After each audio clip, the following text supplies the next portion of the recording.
Halo Sobat Sejarah Indonesia kelas 11, Assalamualaikum warahmatullahi wabarakatuh. Apa kabar kalian semua hari ini? Semoga senantiasa sehat, bahagia, dan selalu beriman. Jangan lupa ya untuk selalu berdoa dulu sebelum belajar, dan tetap patuhi protokol kesehatan dimanapun kalian berada di masa pandemi ini. Hari ini kita akan melanjutkan pembahasan seputar proklamasi kemerdekaan dan peristiwa-peristiwa di sekitarnya, baik peristiwa sebelum proklamasi maupun peristiwa sesudah proklamasi.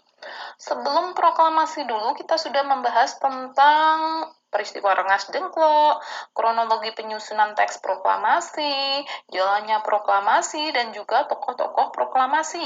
Kali ini kita akan membahas mengenai peristiwa pasca proklamasi kemerdekaan 17 Agustus 1945. Yang pertama, kita akan membahas mengenai pembentukan pemerintahan pertama Republik Indonesia. Kalian tahu kan ya, syarat sah sebuah negara itu adalah punya konstitusi dan pemerintahan. Yang dimaksud di sini itu ya punya undang-undang, punya presiden, wakil presiden, dan juga punya lembaga-lembaga negara.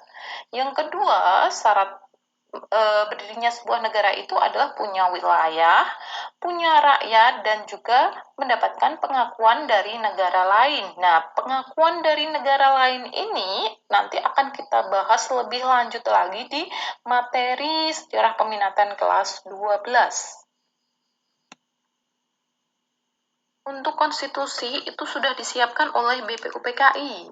Sebelum merdeka, BPUPKI itu sudah menyiapkan dasar negara, bentuk negara, juga rancangan undang-undang. BPUPKI ini adalah sebuah panitia yang disiapkan oleh Jepang, yang anggotanya itu sebagian besar terdiri dari orang-orang Indonesia, walaupun memang ada juga perwakilan dari Jepang dan juga perwakilan dari orang-orang luar negeri yang tinggal di Indonesia. Kemudian BPUPKI ini diketuai oleh Kanjeng Raden Tumenggung Rajiman Widyodiningrat. Wakilnya ada dua, yakni Raden Panji Suroso dan juga Ichibangase Yoshio. Kemudian sekretarisnya ada Abdul Gofar Pringgodikdo. BPUPKI dibentuk 1 Maret 1945 dan bubar 7 Agustus 1945.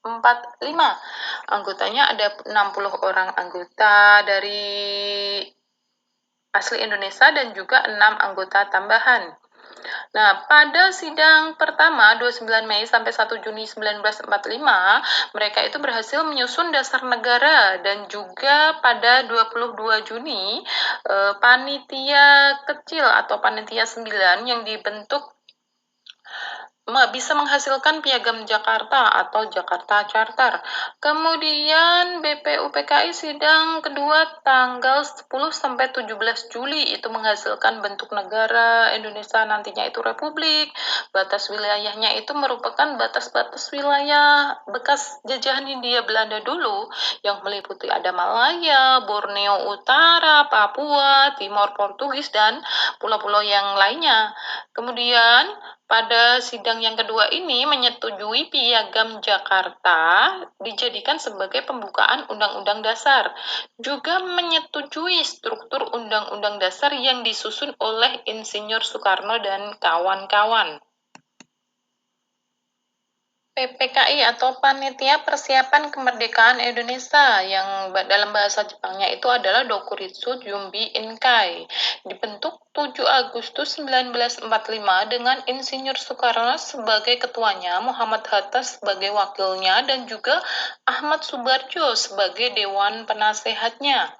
Nah, tugas dari PPKI ini adalah melanjutkan hasil kerja BPUPKI. Anggota dari PPKI ini ada 21 orang, di mana 12 orang itu dari Jawa, 3 dari Sumatera, 2 perwakilan dari Sulawesi, 1 perwakilan dari Kalimantan, 1 perwakilan dari Maluku, dan juga 1 perwakilan dari Cina. Kemudian oleh Insinyur Soekarno itu ditambah 6 orang lagi tanpa sepengetahuan pemerintahan Jepang. PPKI berencana akan melakukan sidang perdana itu tanggal 16 Agustus, namun gagal karena peristiwa Rengas Dengklok.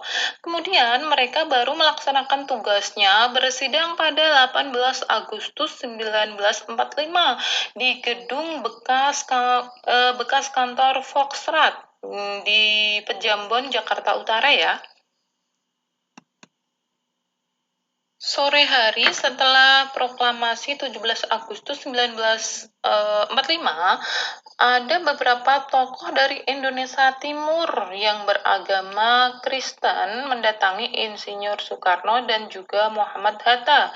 Dia atau mereka itu adalah Yohanes Latuharhari, kemudian Maramis dan juga Sam Ratulangi.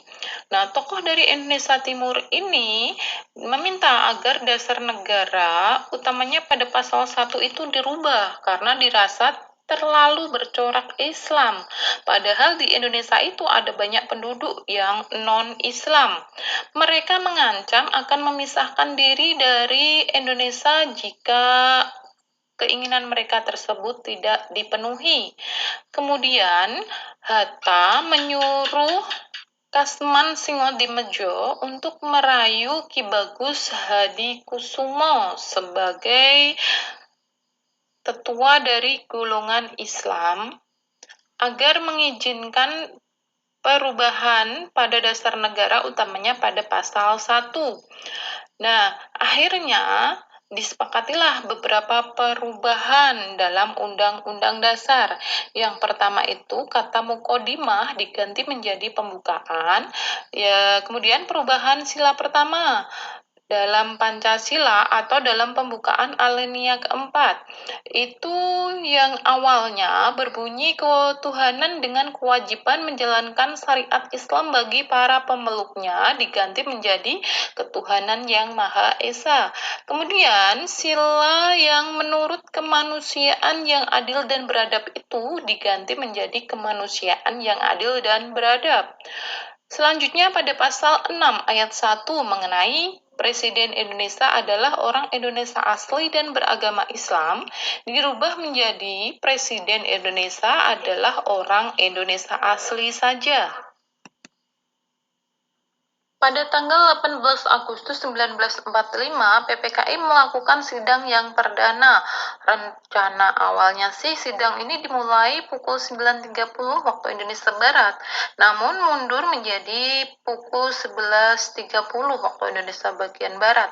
Sidang ini berlangsung sampai pukul 16.12. Pada hari pertama sidang ini, mereka mengeluarkan beberapa keputusan. Yang pertama, mengesahkan dan menetapkan Undang-Undang Dasar sebagai konstitusi negara, yang kemudian dikenal dengan nama Undang-Undang Dasar 1945. Apa yang ada di dalam Undang-Undang Dasar itu, diantaranya ada pembukaan batang tubuh, aturan peralihan juga. Aturan peralihan Undang-Undang Dasar itu sesuai usulan Soekarno. Nah, di dalam pembukaan Undang-Undang Dasar ini otomatis disahkan pula dasar Indonesia, yakni Pancasila. Yang kedua, memilih Insinyur Soekarno sebagai presiden dan Dr. Andes Muhammad Hatta sebagai wakil presiden.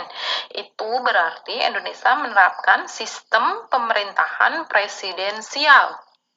Nah, pemilihan presiden dan wakil presiden ini dilakukan secara aklamasi atas usul Otto Iskandar Dinata, di mana dia mengajukan nama Soekarno sebagai presiden dan Hatta sebagai wakil presiden sesuai dengan jabatan mereka sebagai ketua dan wakil PPKI.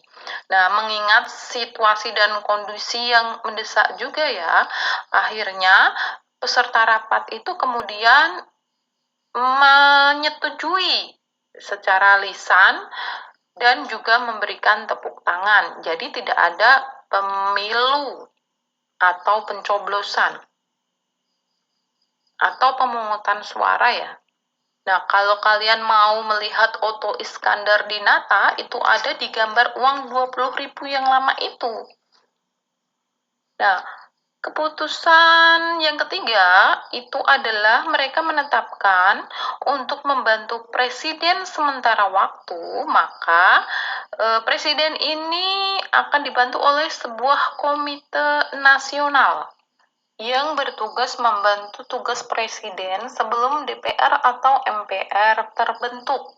Sebelum sidang hari pertama ditutup, Presiden menunjuk 9 orang anggota sebagai panitia kecil lagi dengan ketuanya itu Oto Iskandar Dinata.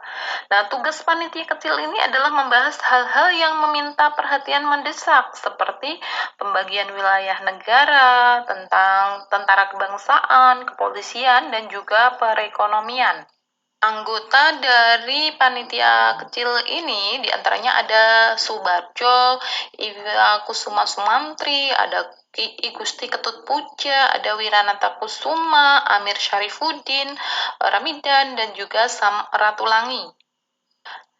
Setelah sidang ditutup, mereka itu kemudian berkumpul dan berdiskusi kembali. Lanjut ke sidang PPKI 19 Agustus 1945 yang dimulai pada pukul 10 waktu Indonesia bagian Barat sampai pukul 14.55 waktu Indonesia bagian Barat. Sidang yang kedua ini menetapkan wilayah dan juga kabinet. Panitia kecil perumus bentuk departemen itu adalah Ahmad Subarjo, Kasman Singodimedjo, dan juga Sutarjo. Nah, mereka mengusulkan 12 kementerian dalam kabinet beserta menterinya. Sebenarnya pembentukan kabinet ini menjadi hak prerogatif atau hak istimewa presiden ya, sehingga kabinet ini baru disahkan pada 2 September 1945. Mereka, para pejabatnya itu dilantik di Hotel Miyako, di mana terdiri dari 12 menteri departemen, 4 menteri negara, dan juga 4 pejabat negara. Inilah yang disebut sebagai Kabinet Presidensial Pertama Republik Indonesia. Berikut ini susunannya ya. Yang pertama, Menteri Dalam Negeri itu ada Wiranata Kusuma. Menteri Luar Negeri itu ada Ahmad Subarjo. Menteri Keuangan Maramis. Menteri Kehakiman Supomo. Menteri Perhubungan Abi Kusno Cokro Suyoso. Selain sebagai Menteri Perhubungan, Abi Kusno ini juga sebagai Menteri Pekerjaan Umum. Menteri Kemakmuran ada Surahman, Menteri Kesehatan ada Dr. Buntaran, Menteri Pengajaran Ki Hajar Dewantoro, kemudian Menteri Penerangan Amir Syarifuddin, Menteri Sosial itu Iwa Kusuma Sumantri, dan juga Menteri Keamanan Rakyat itu ada Supriyadi. Awalnya ditetapkan Supriyadi walaupun pada saat penetapan ini tidak diketahui di mana Supriyadi. Sejak pemberontakan peta di Blitar itu sampai saat ini pun keberadaan Supriyadi itu tidak pernah ditemukan. Selain itu ada 4 menteri negara yang terdiri dari Wahid Hasim, Dr. Amin, kemudian Raden Mas Sartono, Oto Iskandar Dinata, dan juga ada 4 pejabat negara yang terdiri dari Ketua MA itu Dr. Kusuma Atmaja, Jaksa Agungnya ada Mr. Gatot Taruno Miharjo, Sekretaris Negara ada Mr. Agi Pringgodikdo, kemudian juru bicara negara itu ada Soekarjo Wiryo Pranoto.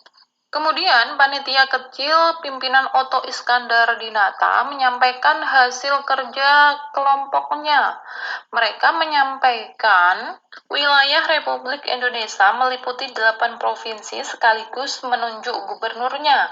Provinsi Jawa Barat itu di bawah Gubernur Mas Sutarjo Kertohadikusumo. Kemudian Provinsi Jawa Tengah di bawah Gubernurnya Raden Panji Suroso. Provinsi Jawa Timur di bawah gubernurnya Raden Mas Tumenggung Aryo Suryo, kemudian Provinsi Borneo atau Kalimantan di bawah Insinyur Muhammad Nur, kemudian Provinsi Sulawesi di bawah Dr. Samratulangi, kemudian Maluku di bawah Mr. Yohanes Latuharhari, kemudian Sunda Kecil atau Nusa Tenggara di bawah pimpinan I Gusti Ketut Puja, dan juga Provinsi Sumatera di bawah Mr. Teuku Muhammad Hasan. Di luar 8 provinsi tersebut masih ada tambahan 2 daerah istimewa, yakni Yogyakarta, daerah istimewa Yogyakarta, dan juga daerah istimewa Surakarta. Daerah istimewa Yogyakarta di bawah pimpinan Hamengkubuwono ke-9 dan juga Surakarta itu di bawah pimpinan Pakubuwono 12. Selain menetapkan wilayah atas 8 provinsi, panitia kecil di bawah pimpinan Oto Iskandar Dinata ini juga membahas tentang tentara kebangsaan. Mereka mengusulkan pembubaran HEIHO, PETA di Jawa dan Bali, Laskar Rakyat di Sumatera, dan membentuk tentara kebangsaan. Lalu Soekarno ini menindaklanjuti dengan menunjuk Abdul Qadir, Kasman Singodimedjo, dan juga Oto Iskandar lagi untuk menyiapkan lebih lanjut mengenai pembahasan tentang tentara kebangsaan dan juga kepolisian negara Republik Indonesia nantinya. Nah, kemudian pada malam hari rapat itu dilanjutkan di Jalan Gambir Selatan nomor 10 untuk membicarakan mengenai pembentukan komite nasional. Nah,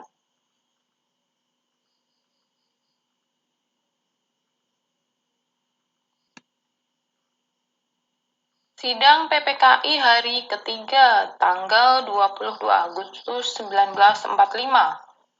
Di sini Presiden memutuskan 3 badan baru yang berdiri atau terbentuk. Yang pertama itu ada Komite Nasional, ada Partai Nasional Indonesia atau PNI, dan Badan Keamanan Rakyat atau BKR. Hasil sidang PPKI ketiga yang pertama, pembentukan Komite Nasional Indonesia Pusat. Nah, komite ini bertugas membantu Presiden sebelum DPR atau MPR terbentuk. Jadi bisa disimpulkan bahwa KNIP ini merupakan cikal bakal DPR. Lalu diperluas, mereka itu mempunyai kewenangan legislatif. Nah, tugasnya itu memberikan usulan kebijakan kepada Presiden dalam menjalankan tugas-tugas pemerintahan. Anggota dari KNIP ini adalah pemuka-pemuka masyarakat dari berbagai golongan dan dari berbagai daerah. Sebagai pemimpin yang pertama itu ditunjuk adalah Mr. Kasman Singodimedjo. Dan juga wakil ketuanya ada 3, ada Mas Sutarjo, dan juga ada Mr. Latuharhari, dan juga ada Adam Malik. Yang kedua, membentuk Partai Nasional Indonesia atau PNI. Tujuannya itu ya menjadikan PNI sebagai partai tunggal di Indonesia. Karena ini merupakan wujud kedaulatan rakyat itu. Sebuah negara ya harus punya partai politik sebagai wakil dari rakyatnya. Kemudian susunan pengurusnya, pimpinannya itu Insinyur Soekarno, kemudian pimpinan kedua itu ada Muhammad Hatta, dan juga ada Dewan Pemimpin yang lainnya, terdiri dari Mr. Gatot Taruna Miharja, Mr. Iwa Kusuma Sumantri, Mr. Aam Ramis Sayuti-Milik, dan juga Mr. Sujiono. Namun pada perkembangannya, ternyata PNI ini tidak menjadi partai tunggal lagi karena berdasarkan maklumat tanggal 3 November 1945 berdirilah beberapa partai politik yang lain, diantaranya ada Masyumi, PKI, PBI, PRJ, Parkindo, Parsi, kemudian juga PKRI, Permai, dan juga PNI yang tadi saya sebutkan itu. Yang ketiga, pembentukan Badan Keamanan Rakyat. Yang perlu digarisbawahi, BKR ini bukan merupakan unit militer atau kepolisian. Tugas utama dari BKR itu adalah menjaga keamanan rakyat. Anggotanya itu berasal dari para anggota PETA, anggota HIHO, dan juga anggota KNIL. Nah, kenapa BKR kok bukan merupakan unit militer yang resmi? Karena kita sadar di Indonesia pada saat itu masih ada kekuatan asing, yakni Jepang. Jadi untuk menghindari permusuhan dengan Jepang, maka kita tidak akan membentuk kekuatan militer terlebih dahulu. Namun pada perkembangannya ternyata tanggal 16 September 1945, SEAC atau Southeast Asian Command itu mendarat di Jakarta. SEAC ini merupakan angkatan perang Inggris ya. Inggris ini melakukan tekanan kepada Jepang untuk tidak menyerahkan kekuasaan kepada Indonesia. Selang beberapa waktu kemudian mendarat juga tentara sekutu yang tergabung dalam Allied Force Netherlands East Indies atau AFNI yang membonceng pasukan Netherlands Indies Civil Administration atau NICA. Nah, pada 29 September 1945 mereka mendarat di Indonesia. Kedatangan pasukan ini membuat para pemuda terpanggil untuk ikut serta mengangkat senjata dan mendirikan berbagai anggota Laskaran Pemuda seperti Hizbullah, Pemuda Indonesia Maluku, Angkatan Pemuda Indonesia atau API, Pemuda Republik Indonesia di Aceh. Nah, organisasi-organisasi ini memiliki satu tujuan, yakni mempertahankan kemerdekaan dan kedaulatan Republik Indonesia. Kemudian, mau nggak mau terjadilah bentrokan atau pertempuran antara sekutu dengan para pemuda Indonesia tersebut. Sadar akan kondisi yang bertambah buruk, akhirnya pemerintah Indonesia itu berpikir bahwa akan sulit mempertahankan kemerdekaan dan kedaulatan negara tanpa memiliki angkatan perang. Oleh karena itu, melalui maklumat pemerintah tanggal 5 Oktober 1945, dibentuklah Tentara Keamanan Rakyat atau TKR. Selanjutnya, melalui maklumat tanggal 16 Oktober 1945 ini, Supriyadi yang diyakini masih hidup yang merupakan pemimpin perlawanan peta terhadap Jepang dulu itu ya di Blitar, diangkat sebagai Menteri Keamanan Rakyat. Namun karena Supriyadi tidak memenuhi panggilan, dia tidak tahu rimbanya ada di mana, pemerintah kemudian mengangkat pejabat lainnya dalam lingkungan Kementerian Keamanan Rakyat, seperti Muhammad Suryo Adikusumo sebagai Menteri ad interim dan juga Urip Sumoharjo menjadi Kepala Staf Umum Tentara Keamanan Rakyat. Kemudian, Kolonel Sudirman yang pada saat itu menjabat sebagai Panglima Divisi 5 TKR Banyumas dipilih sebagai pemimpin tertinggi TKR. Nah, namun pengangkatan Kolonel Sudirman ini baru diresmikan setelah selesainya pertempuran Ambarawa pada 18 Desember 1945. Pada 1 Januari 1946, nama TKR kemudian diubah menjadi Tentara Keselamatan Rakyat dan Kementerian Keamanan Rakyat diubah menjadi Kementerian Pertahanan. Kemudian pada 26 Januari 1946, pemerintah mengganti nama TKR ini menjadi Tentara Republik Indonesia atau TRI. Baru kemudian pada 3 Juni 1946, TRI ini dirubah atau diganti namanya menjadi Tentara Nasional Indonesia. Kemudian pada 2 September 1945 itu pemerintah dalam sebuah maklumat yang ditandatangani Menteri Dalam Negeri, Menteri Kehakiman dan juga Jaksa Agung mengangkat Sukanto Cokro Atmojo sebagai Kepala Kepolisian Negara Republik Indonesia yang pertama. Bagaimana dukungan dan reaksi rakyat Indonesia terhadap proklamasi?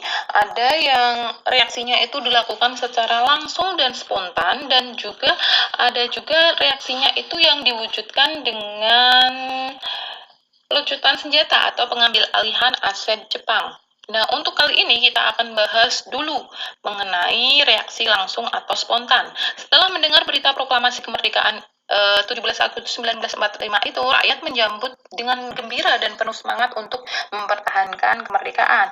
Bendera merah putih itu berkibar di mana-mana ya. Waktu merdeka menjadi salam nasional. Nah, keadaan tersebut itu menggambarkan dukungan luas rakyat terhadap proklamasi kemerdekaan. Reaksi langsung itu tampak di mana-mana, di antaranya sebagai berikut. Ada Komite Van Aksi atau Komite Aksi yang merupakan utusan Laskar Pejuang yang terdiri dari Angkatan Pemuda Indonesia atau API, Barisan Rakyat Indonesia atau BARA, Barisan Buruh Indonesia atau BBI, dan lain-lain. Kemudian pada 2 September 1945, komite ini memberikan dukungan terhadap Republik Indonesia dengan mengeluarkan Manifesto Suara Rakyat nomor 1. Yang kedua, itu dukungan para pemimpin Karisidenan. Ini berlangsung pada September 1945. Beberapa pemimpin Karisidenan di Jawa itu menyambut proklamasi dengan menyatakan diri sebagai bagian dari Republik Indonesia. Mereka itu juga melarang pegawai-pegawai Jepang untuk memasuki kantor mereka. Nah, artinya pegawai-pegawai Jepang ini dirumahkan ya. Ada juga dukungan dari berbagai pemimpin daerah, di antaranya kita sudah bahas pertemuan kemarin ini mengenai pernyataan Sri Sultan Hamengkubuwono ke-9 yang menyatakan negeri Ngayogyakarta Hadiningrat yang bersifat kerajaan itu adalah daerah istimewa dalam wilayah negara Indonesia. Nah, pernyataan Sri Sultan Hamengkubuwono yang ke-9 ini dinyatakan pada 5 September 1945. Artinya apa? Artinya mereka itu mendukung kemerdekaan Indonesia dan mau masuk menjadi wilayah atau bagian dari Indonesia. Disusul kemudian juga Surakarta ya, Kasunanan dan Mangkunegaran itu juga menyatakan diri sebagai pendukung kemerdekaan Indonesia dan mau masuk menjadi wilayah bagian dari negara Indonesia. Kemudian didukung juga Kesultanan Siak yang ada di Sumatera melakukan hal yang sama seperti yang dilakukan oleh Yogyakarta dan juga Surakarta. Reaksi selanjutnya itu adanya rapat raksasa di lapangan IKADA atau lapangan Ikatan Atletik Jakarta pada 19 September 1945. Rapat ini merupakan bentuk protes terhadap rencana Jepang menyerahkan kekuasaan atas Indonesia itu kepada sekutu. Mereka kan berencana menyerahkan Indonesia pada sekutu pada 10 September 1945. Nah, di sisi lain, para tokoh juga mendengar bahwa Belanda itu bermaksud berkuasa kembali di Indonesia. Dipelopori oleh Komisi Aksi Menteng 31, mereka memobilisasi massa serta mendesak pemerintah untuk hadir dalam rapat raksasa di lapangan IKADA pada 19 September 1945 ini. Tujuannya apa? Agar pemerintah itu bicara kepada rakyat. Mereka memberikan semangat kemerdekaan dan tetap bertahan di hati rakyat. Kemudian selain itu, mereka juga menunjukkan kepada dunia bahwa bangsa Indonesia itu sudah merdeka. Kita sudah bisa meraih kemerdekaan karena perjuangan kita sendiri, bukan atas pemberian Jepang. Nah, suasana di lapangan IKADA ini sangat tegang karena rawan terjadi bentrok antara pasukan Jepang yang mengepung dengan persenjataan lengkap dengan massa yang berkumpul di lapangan IKADA tersebut. Nah, kemudian Soekarno ini baru datang pada pukul 15 waktu Indonesia Barat. Dia kemudian menyampaikan pidato yang isinya itu ada beberapa poin.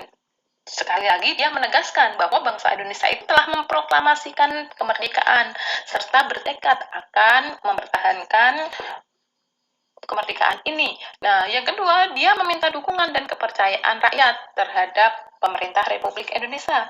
Yang ketiga, dia meminta rakyat untuk mematuhi kebijakan-kebijakan pemerintah dengan disiplin. Selanjutnya, poin yang keempat, memerintahkan rakyat membubarkan diri, meninggalkan lapangan dengan tenang untuk menghindari pertumpahan darah. Nah, meskipun berlangsung singkat, rapat raksasa di lapangan IKADA ini memiliki makna penting bagi kita. Yang pertama itu berhasil mempertemukan antara pemerintah dengan rakyatnya ya. Kemudian merupakan wujud kewibawaan pemerintah di hadapan rakyat. Yang ketiga, berhasil menggugah kepercayaan rakyat akan kekuatan bangsa Indonesia. Nah, sebagai reaksi atas sikap tidak simpatik tentara Jepang terhadap kegiatan di lapangan IKADA tadi, di mana mereka itu mengepung mengepung masa yang sedang mendengarkan pidato dari Soekarno ini. Kemudian beberapa hari selanjutnya para pemuda itu menuju gudang senjata Jepang di kawasan Cilandak sana ya, Jakarta Selatan, untuk melakukan penyerbuan dan pelucutan senjata. Demikian materi kali ini, semoga menambah wawasan kalian dan menambah semangat kebangsaan kalian sebagai bangsa Indonesia. Kemudian jangan lupa juga kerjakan kuisnya ya, kerjakan di buku catatan dan uploadlah jawabannya ke kelas Word di Classroom tertanggal hari ini. Demikian, saya rasa sudah cukup. Jangan lupa ya, tetap patuhi protokol kesehatan dimanapun kalian berada, dan jangan lupa berdoalah agar kita semua dan keluarga terhindar dari pandemi COVID-19. Wabillahi taufiq wal hidayah. Wassalamualaikum warahmatullahi wabarakatuh.